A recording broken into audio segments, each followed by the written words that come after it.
strong, empowered, authentic.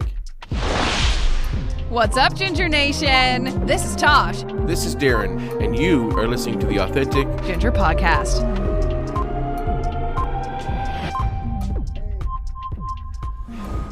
Welcome to the Authentic Ginger Podcast, Ginger Nation. I'm Tosh Taylor. And I'm Darren Roach, and today I'm really excited for our guest. Erin LaRosa is an accomplished writer of romance, but also a writer of 2 nonfiction books, Women's Skills and the Big Redhead book. Erin, I am really excited actually to learn about your books because I love romance books. Something Darren and I have talked on the show about before is redheads in this kind of, I don't know if there's this like air about us where people find, us more romantic and more, not that we as people are more romantic, but we're almost, I'm going to say sexier. Sexier is the word I'm trying to put out here. And I don't want to be an asshole by saying it. Fiery. Exactly. So I have come across a list of the most legendary redheads of all time. Number 1 is Lucille Ball, not a real redhead. I know. But I always love people who are aspiring to be redheads. Like I know Christina Hendricks has said in interviews, and I think Molly Ringwald too, that they just felt like they were born to be redheads. And as soon as they dyed their hair, it was like they felt comfortable with themselves. I think that's wonderful. Putting it that way, it almost like it romanticizes the hair color, right? Yeah. And then if you go through this list, actually, most of the people of the most influential redheads are not actual redheads or real people. For example, Anne of Green Gables. I was going to say Jessica Rabbit. Is she? Yeah, she's on there. Of course she is. Yeah. Yeah. Uh-huh. Of course she is. Yeah. But Anne of Green Gables, I don't know. Did you grow up reading those books? No, I did read like all the Pippi Longstocking stuff I was really into. And I would have my babysitter put like wire hangers into my hair so that my hair would kind of like flip up. But I do remember like I would watch The Little Mermaid every day after school at a certain age, because it was like, there weren't a lot of representation of redheads when I was growing up. It was sort of like we were either cartoon characters or sex pots, and the representation was few and far between. So I think that has changed a lot. And you see redheads all the time now. And I know when I was researching my Big Redhead book, I had found some statistic about commercials, and redheads are used more than any other hair color in commercials because we stand out and they want to grab viewers' attention. So I think that happens in a lot of cases, like with animated series and things like that. That's why you see cartoon characters as redheads a lot. Well, that is why Ariel made the list of the most influential redheads. She definitely counts. She definitely counts. And then like if we keep talking about fake ones, Carmen Sandiego. Oh, was she a redhead? I didn't watch Carmen Sandiego. Wow. So this to me was a surprise. Cool. Fiona from Shrek also made the list. That's a good one. That is a good one. What about like Merida from Brave? The whole family in Brave they're redheads. I know. I love that entire movie just because it's a good movie, not just because they're all gingers. But the last one I'm going to leave you with is Lois Griffin from Family Guy. She also made the list. Good one. Forgot about that. Wow, me too. Yeah. Way to go, Tosh. I know, she's kind of funny. Good redheads. I'll take animated redheads. Yeah, they're solid. We're so interested to hear about your journey and your research that led to the writing of this book. But prior to getting into that just a bit more, I'd love to dive into a little bit more of your growing up with red hair. Like a lot of redheads, my parents don't have red hair. My dad grows a ginger beard. My parents are both brunette. My mom, I think from an early age, always talked about my hair and how it affected her life. Like she said, when I was born, she was so shocked. And she asked my dad, where did this come from? And my dad was like, well, my mother has red hair. And my mom was like, oh. And, I think she was just like, who is this creature with red hair? My dad is Italian, and he said that he was expecting like a little meatball of a baby, and I ended up being a leprechaun. It was just talked about a lot, and people would often, as I was growing up, stop me and ask about my hair or want to touch my hair, and ask my mom if we were My brother has red hair too. If we were her kids, because she didn't have red hair. At one point, I know she did dye her hair red to try and stop the questions. Yeah. And then, it was always, as I got older, then it became more of a nickname source, which I'm sure you guys have experienced too, in good and bad ways. I remember my first nickname being Carrot Top, which like never made sense to me. Carrots have green tops. Right. It's Yeah, the ongoing. doesn't make sense.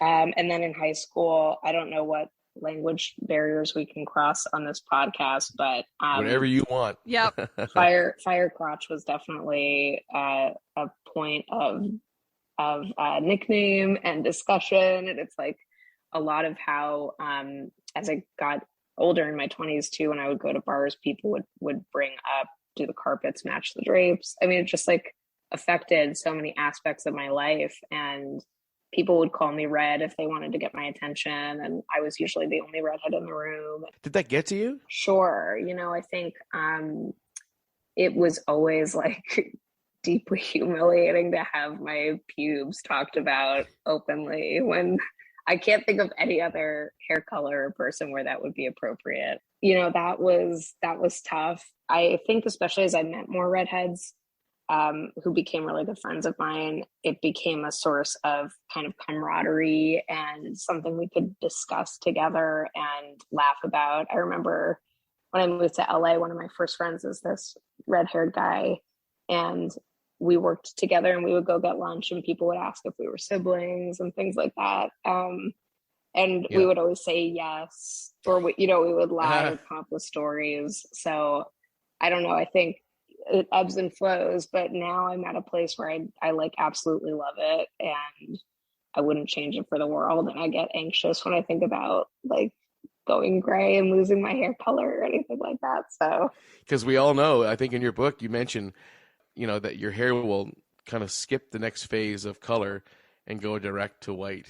Yes, that's what we found, because and it was something I was interested in too, because a lot of times people will comment and they'll say, you don't have any gray hairs. Do you color your hair? And I definitely do have gray hairs. They're just like woven into my hair and kind of look blonde. So redheads typically don't go the full gray. They'll go blonde or white, which is really interesting and fun. I think I will be someone who dyes my hair when that happens. Yeah, there you go.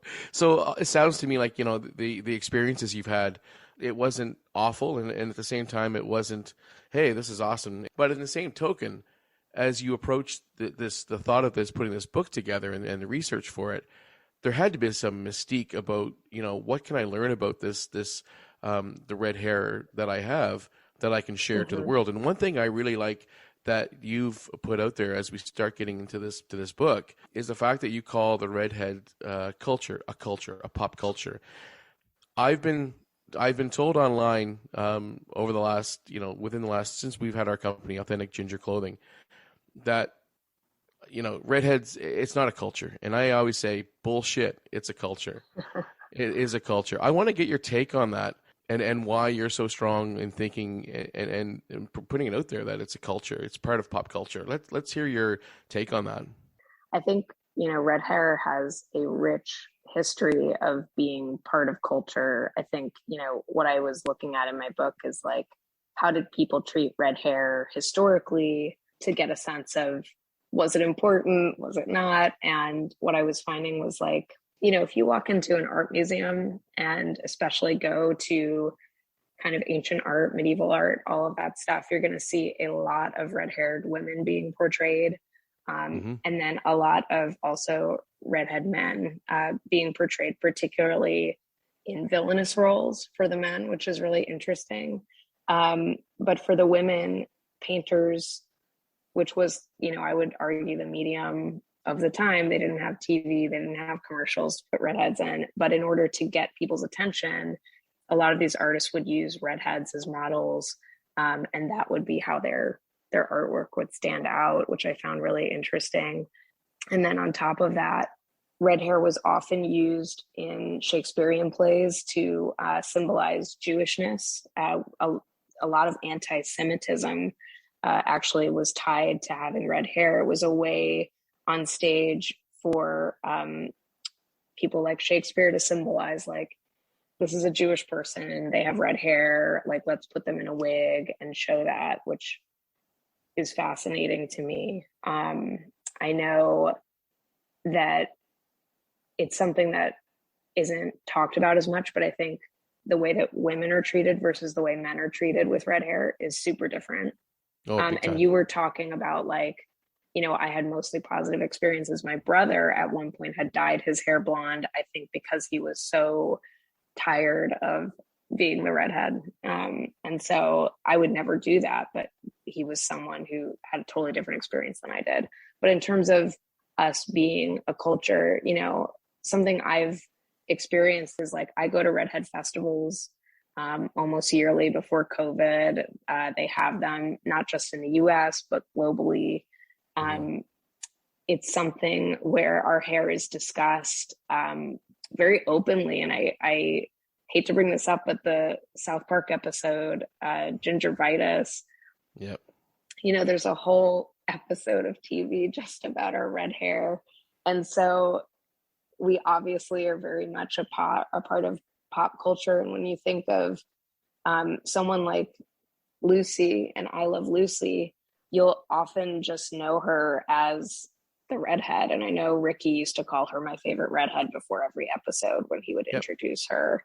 And so red hair is not just an identity, it's something that people connect with. It's something that people are curious about and want to know more about. And it does have a presence in culture, and especially pop culture, in my opinion, in art, in TV, in film, and music.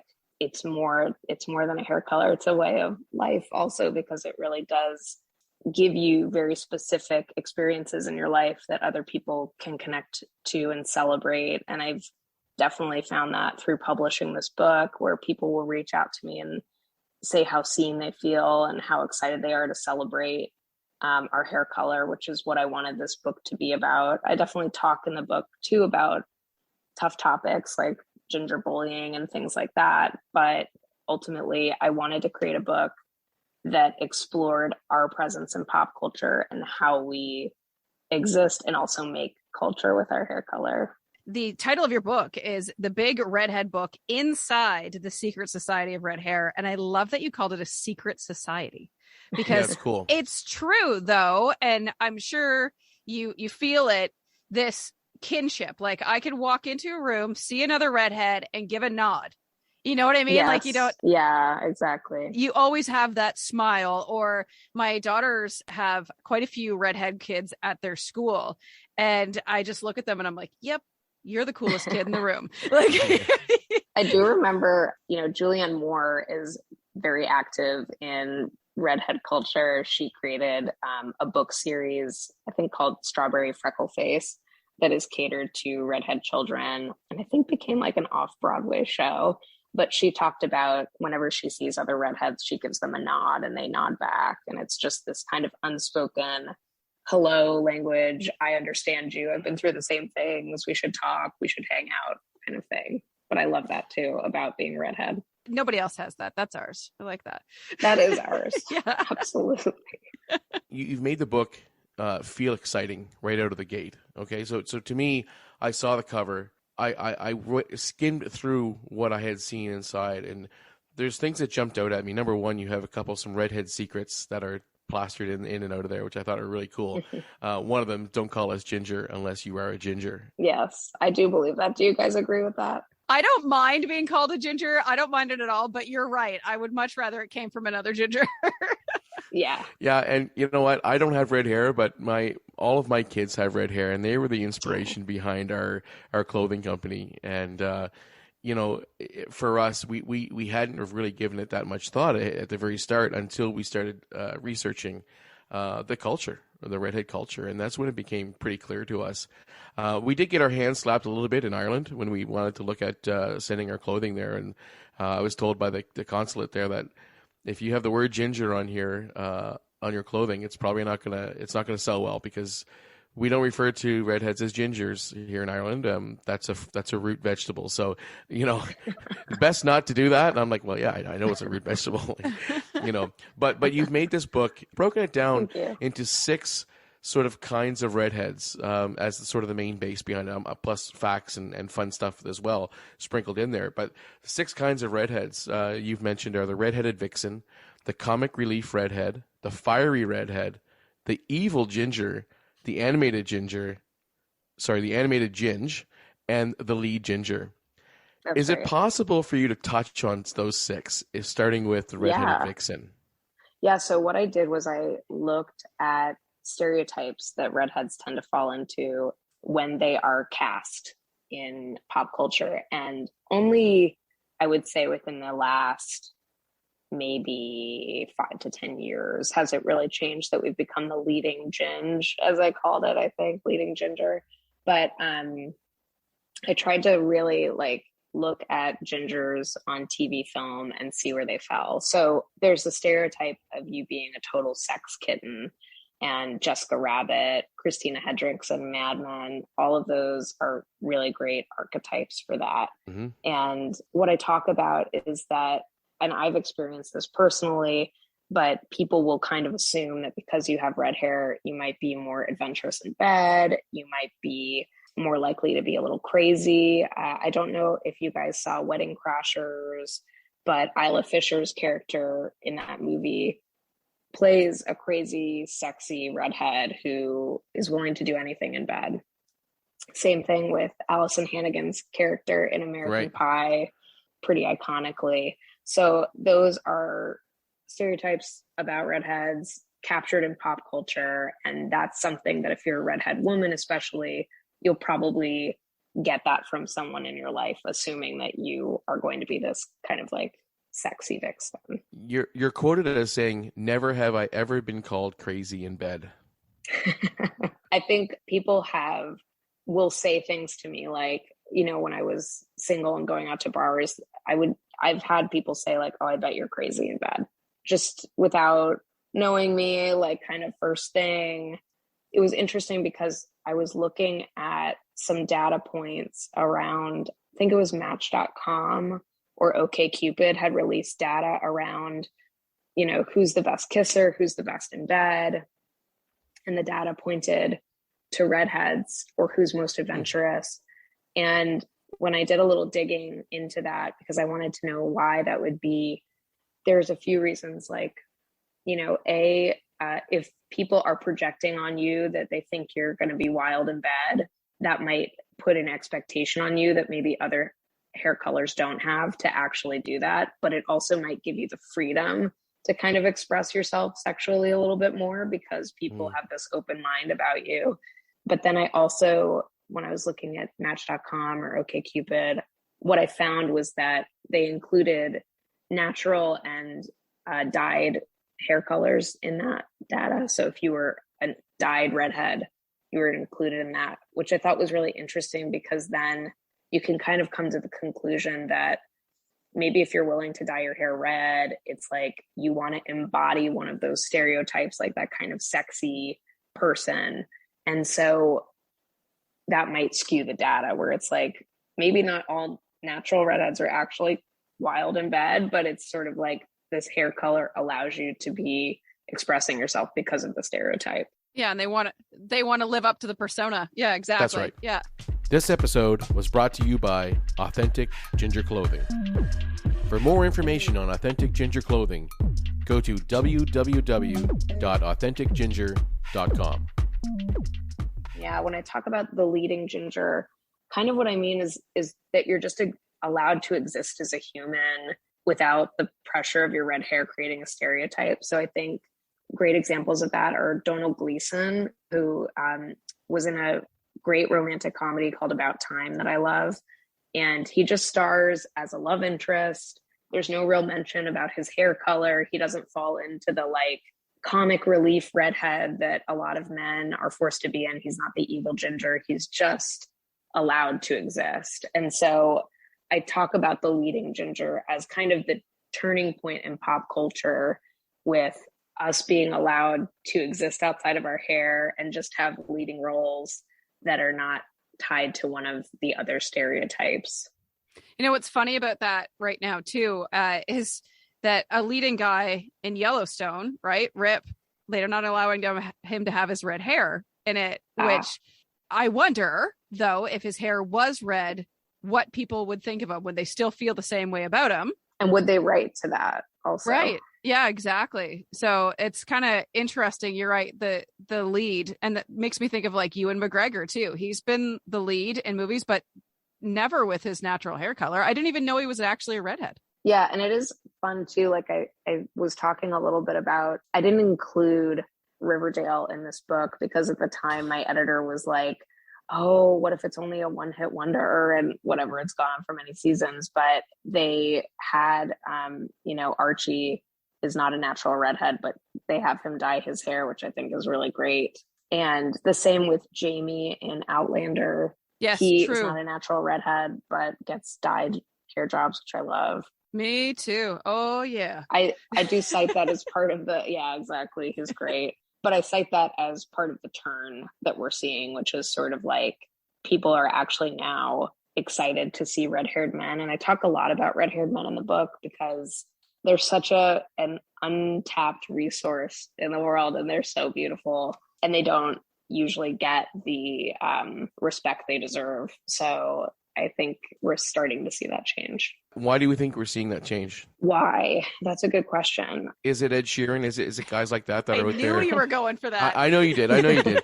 I'm destined to make sure, or to find out for sure, that Sheeran has something to do with this. Well, I actually cite Prince Harry as probably being a big turning point for that. Do we have a Prince Harry fan here? Yeah, me always. too. Oh yeah. I think he has really changed the narrative around men with red hair. And I remember, I'm a really big royalist. I love doing research on them and finding out more about them. I know. We're going to be good friends, you and I. Yeah. That's right. But, Prince Harry, when he was born, Diana's ex-husband, Charles, said, oh, he's a ginger too, and was just really upset about the fact that he had red hair. And so I think it's kind of lovely to see that he's not only come into his own, but has become this massive sex symbol. And I really do think he is part of the reason of why that narrative changed. And maybe a little bit with Rupert Grint and Harry Potter, I think people who were coming of age with Harry Potter, he's so cute and charming in that series and is now a handsome adult man. But I think those two are really something. And Ed Sheeran, I think he's super hot. I know he's a polarizing figure for a lot of people. People either love his music or hate his music, but it is interesting when people talk about him. And I did look into this, if they don't like him, they always bring up his red hair as a thing. And they don't say I don't like him because he's a redhead, but they'll say that ginger or that red, they just bring it up as a negative thing about him, which, tells you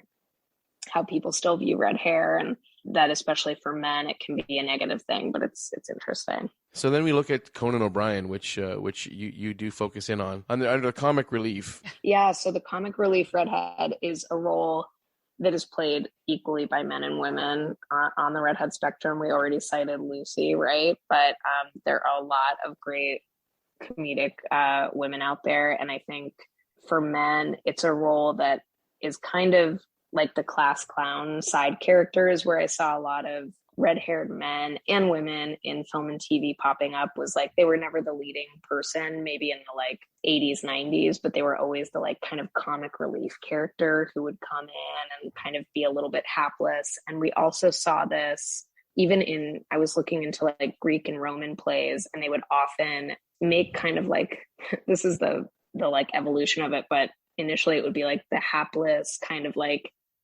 dim-witted person would be on stage in a red wig, and it would often symbolize someone of a lower class. And so they would play kind of the comic relief on stage. And so there's this very well-worn tradition of that. And then when you look at clown culture, it's part of that thing of what will stand out to an audience or what will catch someone's eye. And so historically, clowns have often donned bright red wigs. It's not only that it's eye-catching, but a lot of it ties back to this idea of if you look at someone like Ronald McDonald, what is that surname, right? That's going to be Scottish. And so Scottish people have a lot of red hair. So it's all like not a coincidence that clowns have red hair. It's all by choice. It's all based in history and fact. And it's really interesting. Who would be an evil ginger? Sorry, Yeah, Tosh. so this... Is that you? Is it me? Is it me? I was looking back a lot at ancient art depictions of that. Mary Magdalene is often depicted as a redhead. Judas is often depicted as a redhead. And then in terms of evil redheads, I mean, I hate to bring up the South Park episode again, but gingivitis is all about basically an army of rabid, evil redheads. And that idea of like not having a soul or stealing other people's soul. You'll also often see like witches will be depicted with red hair. You know, if you are watching Hocus Pocus, Bette Midler is going to be an iconic kind of evil redhead. Yeah. But that is something where people might think you're up to something or might think you're being mischievous. I remember growing up, there was the Chucky doll series, which is still around today. Chucky is a redhead. So anyways, it is one of the more unfortunate depictions or stereotypes of red hair, but it definitely exists in pop culture. Right. I think, Tosh, you're the second to last one here. We haven't discussed the fiery redhead. Oh. Yeah, maybe that's where... So, Tosh, have you been accused of being a fiery redhead before? That actually is in my Instagram profile that I'm a fiery redhead, but it's not. And actually, one of the things that are said about redheads that I don't like is that we have a temper. And right. I mean, I definitely have a temper, but I it's no different than anybody else's, I'm sure. That's right. Yeah. I think I'm fiery because I have a lot of energy. I have a lot of energy. I'm loud. So that's where I would take fiery from, not from like an anger fiery kind of stance. That's right. Yeah, I have definitely gotten that. People like, I've been in meetings where I've been opinionated about something and someone will bring up my fiery temper. And it's sort of, I think, a deflector and a way that people can kind of categorize you. But this is a stereotype that I've experienced kind of anytime I get mad about something. I'm the fiery redhead. And so sometimes I've learned to use it to my advantage. Of course. And I'll if I get mad at something irrationally, I'll blame it on my hair, which is very convenient. But we definitely see depictions of that in pop culture as well. I think probably, anyone can think of like a sassy redhead character. Someone coming up with kind of like witty jokes or taking someone down. I always think about Joan on Mad Men, but she always had the most biting remarks. It's kind of a fun stereotype to have, kind of not. And fiery can be, like you said, a really empowering word. It can also be used to kind of like take you down a peg. So use it wisely if you're going to call someone a fiery redhead. Yeah, exactly. And it's nice to use it, in a way to get people to keep their distance too. And right. If you wanted to. Yeah. I don't need everybody to like me. I'm okay. Mm-hmm. And then the last one that I just wanted to touch on, Erin, is, and I'm going to quote you again, it's now no secret that animation and red hair go together like marshmallows and chocolate. I love that. I guess it's no secret, and I've done some research with this as well, that there are, and my claim that I've made that is out there on the internet, and which I found was that there are more redheaded Disney characters than any other, or princesses, I should say, sorry, than any other princesses within the Disney franchise. So what are your thoughts? Yeah, so that's not exactly true. There are more redheaded princesses than blondes, and then I think it's brunettes, but actually the princesses with the most have black hair. And I do have kind of like a chart in my book where I dissect it. But what I said and what you're tapping into is like, redheads are 2% of the world's population. And by that measure, we should have like one princess maybe, but we have many, many princesses. And so disproportionately, we are more represented than any other hair color. Up next would be like, in terms of rareness, like blondes than brunettes kind of thing. So we definitely get more representation than all of the other hair colors, I would say. Right. Something that is kind of a known fact, but I found interesting and still do, is that when they were drawing Ariel and trying to figure out what her hair should be, they originally had her as a blonde. And they decided to change it to red because I think there was a movie that came out at the time. Maybe it was Splash with Tom Hanks. And that had a blonde mermaid. And so they decided to change direction. And they thought red hair was actually popping more on screen and would be fun for that. I am mesmerized by this book, and obviously the copious amounts of research that you had to do for it. But I'm wondering, how hard was it to find this information? So I spent 6 months total writing and researching the book. Before that, I had done a little bit of research, but what was really helpful was I would reach out to professors at different universities. And like, for example, I was really interested in this fact that I had read, and I wasn't sure if it was true, that redheads were burned at the stake during the witch trials because red hair was a symbol of witchcraft. And so what I found was like, there's no actual evidence to prove that. There was no paperwork or anything like that that says like, if you're a redhead, you get burned. But what the professors had told me was like, anecdotally speaking, during the witch trials, and historically too, it's sort of like otherness or things that make you different make you a target. And so they had said like, it does stand to reason that sure, like if you had red hair, that would put an extra target on your back, and probably that did happen in a lot of cases. So, you know, the way that I found information was like reaching out to experts, looking at studies that have been done, because there have been genetic studies around red hair. And people were very excited to talk to me about it. And there are other red-haired authors who had written books about red hair that I reached out to. But the cool thing about the redhead community is like, people want to talk to you about it. All you have to do is ask. Is there anything like huge that you had believed your whole life that you realized when writing the book was not true? There was this fact that I had read that redheads were going extinct. So like, I remember like hair color had shot up, like people dyeing their hair red. And what I found was that that was not true. It was this kind of propaganda thing put out by Clairol and other hair color companies to sell hair dye.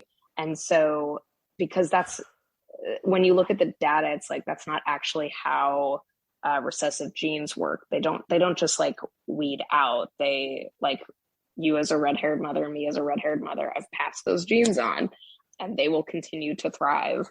And so we are not going extinct. It was all a big scheme by hair color companies, and they resurface the study like every couple of years. And sure enough, like sales of red hair dye will go up during that time. So that's interesting, isn't it? Wow. Totally. I didn't know that. Yeah, something I didn't know. What I did think that I knew is that 40% of the world's population carry the MC1R gene. So I know I'm a carrier because my wife and I have had 3 redhead children, and we don't have red hair. Congrats. And yeah, and I also have, thank you. And I also have a son from a prior marriage who has red hair. So I'm 100% certain that I carry so the lucky. gene. Mm-hmm. Yeah, I really am. I feel really fortunate about it, to be honest. Yes. And then neither one of my kids ended up with red hair. So I know my daughter doesn't have red hair either. Sometimes people are like, is she a redhead? And I'm like, no. Yeah. She's not a redhead. I try to see it. They're like, is she? Yeah, holding it in the light. Like when my oldest is through and through a blonde, but my youngest is very strawberry. And I'm like, every time her hair is wet, I'm like, tell me it's not red. It's red. It's like, she has a lot of the red undertones, but my mom is like, Tosh, it's like, it's beautiful. There's no denying it, but it is not your hair, honey. Like, my mom said something really funny that I loved when my daughter was born. She was like, and my daughter had very dark brown hair at the time. My mom said, oh, honestly, thank God I'm so sick of redheads. Because my mom had 2 redheads. And I was like, well, that's awesome. But only someone that close to a ginger is allowed to say that. Can say that. Yeah, that's right. Okay, Erin, before we let you go today, I want to talk about the new book, because you have a new book coming out. So let's plug it, because your episode is going to go live on Tuesday. So let's talk about For Butter or Worse. Isn't that a great title? Yeah. So really cool. have been working on this book for probably 2 years. I love reading romance, just like you. And this is a rom-com book. I pitched it as if Mary Berry and Paul Hollywood from the Great British Baking Show had to fake date in order to save their careers. That's the book. And so it's a really fun rom-com set in Los Angeles with two hot 30-something reality TV show hosts. And it is just a delight romp to read. So anyways, if you care to, please pre-order the book. It's available everywhere, and you can also add it on Goodreads. It'll be coming out July of next year, so I'm really excited. I so love that I've gotten a chance to meet you, and I have already sent a copy. Like I sent the link of your book to my mom, and I was like, "You were just asking me what I want for Christmas." I'm like, "This is what I want for Christmas." Thank you so much. That's so sweet. And yeah, if any redheads out there ever want to talk about Redhair, I love chatting. So please find me. I'm on Instagram and Twitter at Erin LaRosa Lit, and I'm also on TikTok at Erin LaRosa Writes. So I often post about my red hair and love meeting fellow gingers. I'm fearful that Darren is not going to be able to stump you on any of his stuff for today, his facts that he has to do at the end of every episode. Are you scared to even do them, Darren? Because I would be. Well, actually, it's going to be Erin and I against you. Oh, no. Yeah. Yeah, and I'll tell you why, because what I have for you today are a couple of quotes from Erin's book, the Big Redhead book. And I want you to tell me who said them. Oh, no. Yeah, I think this will be really fun. You should know this, actually. Okay. I like redheads. Their mouths are like a drop of strawberry jam in a glass of milk. I know this one. I'll give you a TV show. Mad Men. His name is John in real life, isn't it? You're thinking of John Hamm, but it was actually Roger Sterling. Oh, Roger. There was you such go. a good series, but Roger would say that because he had the thing. He would. Yeah. It's one of my favorite lines ever. It's so It's a really good line. Yeah. It's a really good line. Tosh, I thought you would have had that actually, because I know you're a bit of a fan of Mad Men. So yeah, it was a good show. You should get this one. You'd find it easier to be bad than good if you had red hair.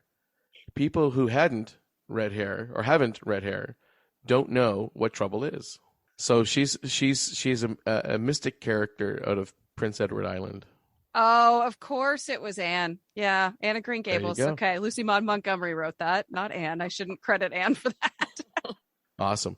Now, the last one I have is actually not a quote, nor is it anything but a statement. And I want to get Tasha. I want to get your reaction from this. And this is from Erin's book. Redheads smell different.